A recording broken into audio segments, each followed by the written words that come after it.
menjaga di kebun itu, yaitu Pak Tani. Tuh, ada Pak Tani lagi.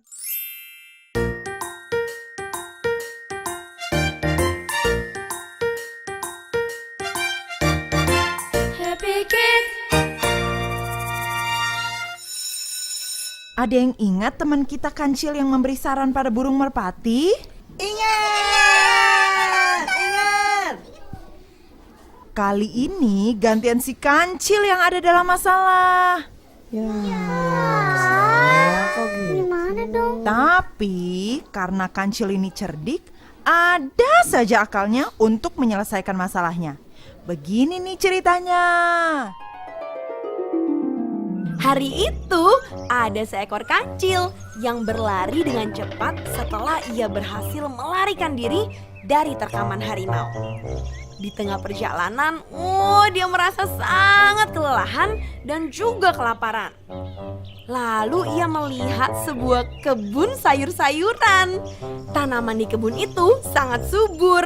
Kancil langsung aja masuk ke dalam kebun. Lalu ia melangkah masuk selangkah demi selangkah.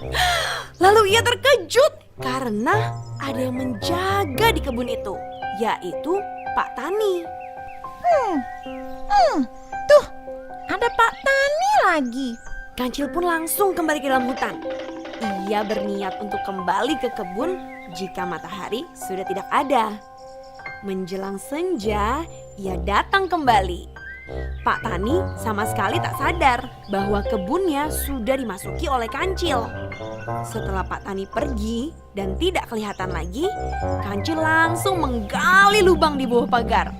Ia pun dengan lahap memakan sayur-sayuran yang sangat segar. Termasuk, ada yang tahu nggak buah apa kesukaan Kancil? Betul, termasuk buah mentimun muda kesukaannya itu. Setelah Kancil kenyang, ia meninggalkan kebun. Tapi keesokan harinya ia berniat untuk datang lagi lewat lubang yang sama. Karena mentimun kesukaannya itu segar banget. Sebelumnya Pak Tani tidak menyadari bahwa setiap hari Kancil datang untuk mencuri sayur-sayuran dan buah mentimun. Tapi setelah 1 minggu, setelah berapa lama? Betul, setelah 1 minggu, akhirnya Pak Tani mulai sadar. Kok sayuran dan buah mentimunnya banyak yang rusak ya? Pasti ini ulah si Kancil.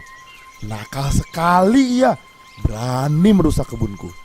Jika aku dapat menemukanmu, akan aku langsung hukum kau Kancil.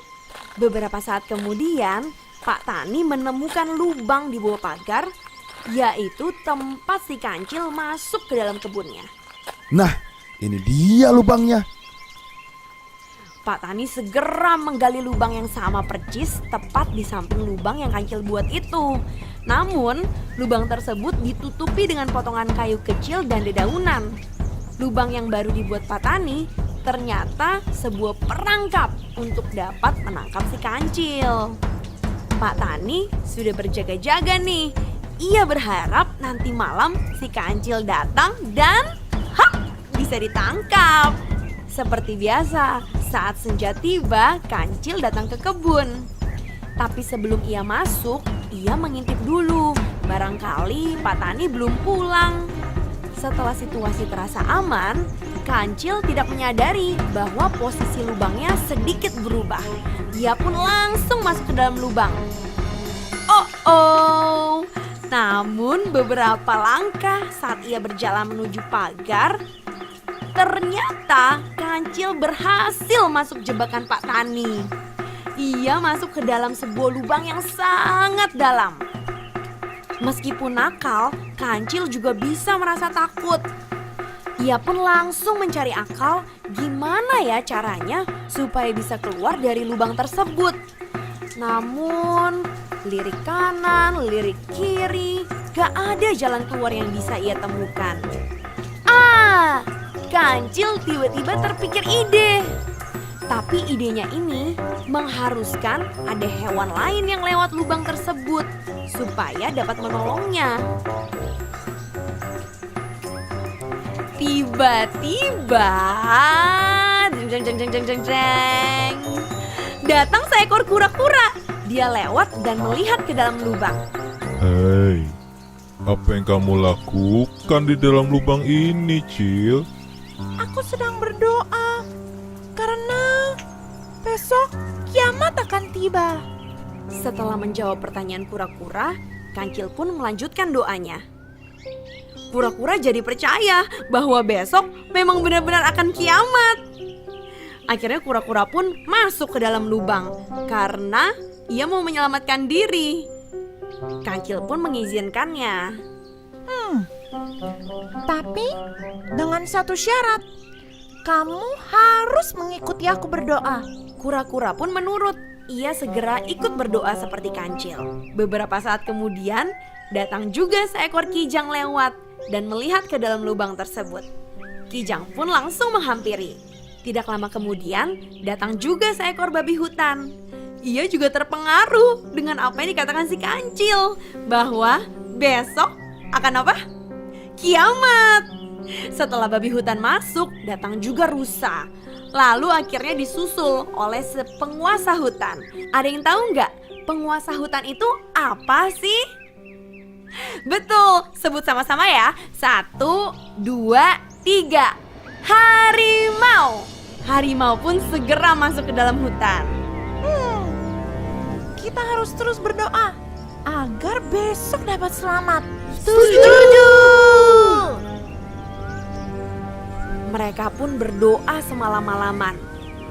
Sampai esok paginya terciumlah bau kentut di antara mereka. Ups. Siapa yang kentut?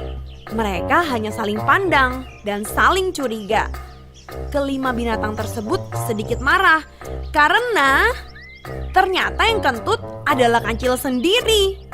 Tanpa disangka, harimau sangat marah. Dasar hewan kecil. Yang lain dilarang kentut, tapi kamu sendiri yang kentut. Maafkan saya, harimau. Karena harimau sangat marah, ia langsung melemparkan Kancil keluar dari lubang. Tapi itulah yang dimaui si Kancil. Setelah ia keluar dari lubang, ia pun sangat senang. Yipi, yipi. Terima kasih teman-teman. Aku selamat dari jebakan Pak Tani. Dasar Kancil! Dasar licik. Maafkan aku teman-teman. Tapi akhirnya aku keluar juga dari jebakan ini. Karena takut salah satu dari binatang tersebut ada yang lolos, Kancil langsung berlari dengan sangat cepat.